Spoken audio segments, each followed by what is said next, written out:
If you're the kind of person who can work out, get things done, connect with people, and still feel like you're behind, this episode is for you. Long-term anxiety healing often comes down to one skill: knowing when you've done enough and acting like it's true. My friends, let's dive in. One man, one mission: to rid the world of chronic anxiety once and for all. The Anxiety Guy, Dennis Simsek, shares his personal transformation from living a life filled with overwhelming worry to becoming a full-fledged positivity machine, a leading authority in generalized anxiety. Dennis gets to the truth of your mental health challenges and sets you on a path to transforming each and every area of your life. Here he is, the one and only, the Anxiety Guy. My peaceful warriors, welcome back. I'm Dennis Simsek, the Anxiety Guy, and this is the Anxiety Guy podcast. Today, we're talking about the hidden driver behind so much chronic anxiety today, especially for type A personalities. This feeling of it's not enough yet, not enough work, not enough progress, and your nervous system pays a very heavy price. Before we dive deep into this important topic, a quick reminder: if you want structured guidance beyond these episodes, head to theanxietyguy.com. Today is the last day of the Valentine's sale. 30% off all programs with the code CALM30. And if you want to heal with people who get it, click Community on the site to join our next live on February 26th at theanxietyguy.com. Now, here's what we're going to do today, my friends. First, I want to dive deep into why not enough yet keeps anxiety alive. Then I want to dive into the done enough switch. Okay, we've done enough, that switch. And then we're going to move into a simple practice to use tonight. So let's start with this: the key to long-term anxiety healing. The key is recognizing the moment you've done enough for today and stopping on purpose. Now, this is essential because there's a part of you that wants to lead. That I like to call the inner protector, as you know, the inner protector, right? It wants to lead. It wants to lead everything. It wants to lead your perceptions, your perspectives over things. It wants to lead your belief systems. It wants to lead your behaviors, your actions, the way you react to life. And it will always tell you that it's not enough. For example, you go to the gym, right? Okay, you're at the gym, you're working out. And okay, you've done your, whatever, your 5, 6, 7, 8, 9, 10 sets of exercises. And there's a part of you that says, well, keep going. You're doing great. Keep going, right? You feel really good. And you get the adrenaline surge. It's kind of like the same surge you get if you stay up late after, say, 11 or midnight, right? And you get that feeling of, wow, I feel pretty good. I can get a lot done right now. And so you take orders from the inner protector and you do another 6, 7, 8 sets. You may leave the gym feeling okay, but later on you hit this point where you go, well, I don't want to do anything, right? I can't even clean my house. Right? So your nervous system has gone beyond its threshold, which the inner protector doesn't understand threshold. Okay? So to the inner protector, it is all about doing, being stuck in doership, because these are the kinds of beliefs and patterns that we grew up with and we saw. Okay? So the long-term healing, I believe, for you is recognizing the moment you've done enough for today. For example, now you go to the gym and you've got a goal to hit, say, 8 sets of exercises, okay? So in my personal opinion, you wouldn't even hit the 8 sets. You would stop at like 5. And when you stop at 5, or, you're interacting with people, you're having social engagement, and, you have that great interaction with one person, and then you want to call 4 or 5 more friends and get together again on the same day. No, you stop way before that. So stopping way before you go beyond your threshold, okay, is kind of like saying to the inner protector, you're no longer in charge. Okay. And now you're living by whatever it is you want to place meaning on. Call it soul, call it spirit, call it higher self. To me, it doesn't matter.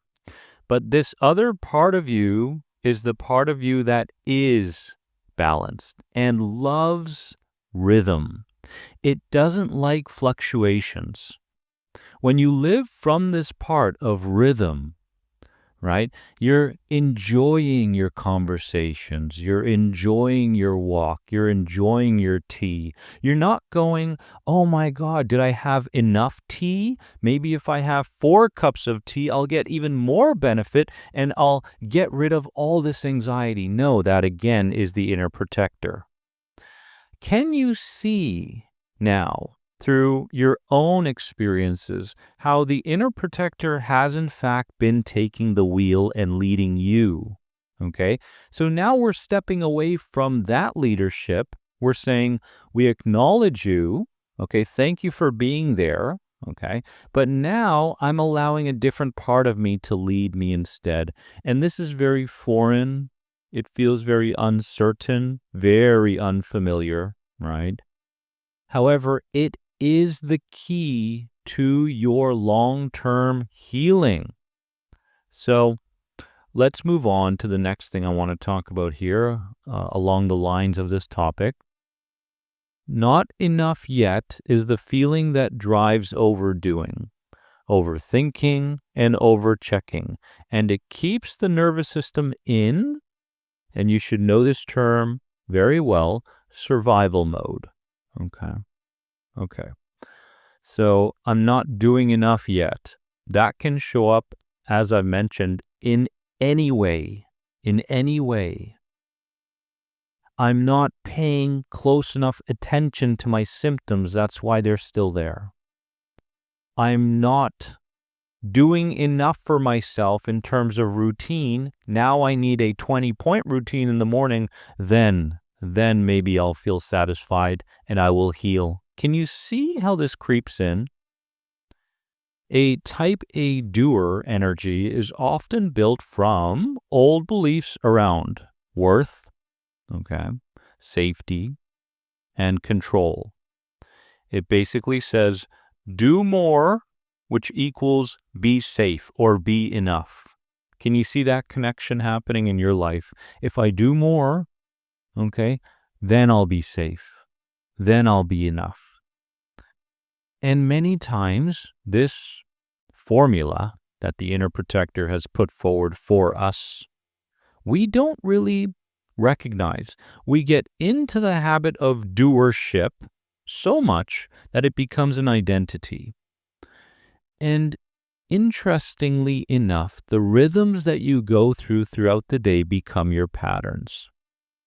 So if you're driving fast and you're always in a rush, you're in a rush to get in and out of the shower, you're in a rush to eat and leave the house, you're always in a rush, for example, that is a certain rhythm. And that rhythm becomes a pattern, right? And then when you go to break that pattern, there are all sorts of defense mechanisms from the inner protector that are trying to convince you that it's wrong to break that pattern. You're going to get behind in work. Oh my God, your friends will no longer be your friends. They won't accept you. Oh my goodness, you're not even going to know who you are anymore, right? All this catastrophic stuff starts to show up when you start to present change to the inner protector. Instead, we present change to the inner protector in a way where we also acknowledge the old things. We acknowledge the bodily symptoms that are coming from a place of perceptions of danger or perceptions of threat. We acknowledge that. All right, this is an inner protector act. We acknowledge the thoughts, we acknowledge the emotions. However, let me make it very clear. We are not the thoughts, we are not the emotions, we are not even the physical body. And as long as we continue to allow these three elements to lead us, we will be stuck in the addiction to suffering until a different part starts to lead. Okay? And if what I'm saying right now is too far a stretch for you right now, at the stage of your recovery that you're in right now, you don't have to do it or understand it all at once. All you have to understand is this coming from the inner protector, or is this coming from my true voice? That's all. Okay, that's enough right now. So, when we're talking about upgrading beliefs, your worth isn't earned through output. Remember that. And let me say that again. Your worth isn't earned through output. Self-compassion and self-care are part of recovery. They are not rewards after productivity. I want this to speak to you deeply because too many of us are not allowing that gentleness, that self-loving part of us to arise until we do enough. And enough never seems to show up. Therefore, there's never enough gentleness or self-compassion or slowing down. And we get stuck in survival mode because of this. So the practice is not convincing the inner protector, the mind. It's about teaching the body it's safe to end the day. We can end the day with a 15-minute conversation with one person. We can end the day with a 3-minute meditation. We can end the day with a simple walk around the park. It is enough. The goal is consistent closure, right? Ending loops, reducing internal pressure, building trust through repetition. Okay. And I want to dive into a practice, okay? The done enough ritual. Tonight, I want you to write 3 headings, okay? Work, body, and connection. Under each of these, I want you to write one thing you did today, okay? Remember, small counts. One thing you did today for work, body, and connection. Okay, so say out loud, for today, this is enough. When the mind argues, answer, I've done enough for today. I'm choosing energy preservation over fear-driven proven. All right, trying to prove. So, okay, one thing I've done for work, one thing I've done for the body, one thing I've done for connection, and you will feel like you haven't written enough. This is the interesting stage. And at that point, you stop. Okay? So as you can see, another part of you is taking the reins, right? Where does your mind most often say, not enough yet? Does it show up at work, exercise, connection? I want you to share your response to this engagement prompt. Where does your mind often say, not enough yet? I want you to share your response at the Health Anxiety University. All you got to do is go to theanxietyguy.com and click community. And in that community, we are awaiting your arrival. Heal with us together. The next live together is on February 26th. I love you so very much, my friends. Remember that you are more than anxiety. Use the code CALM30 at theanxietyguy.com today, and I'll see you in the next podcast episode. Be gentle with yourself. It's getting better. I love you. Bye-bye. And there you have it, my peaceful warriors, another step towards healing and freedom from anxiety.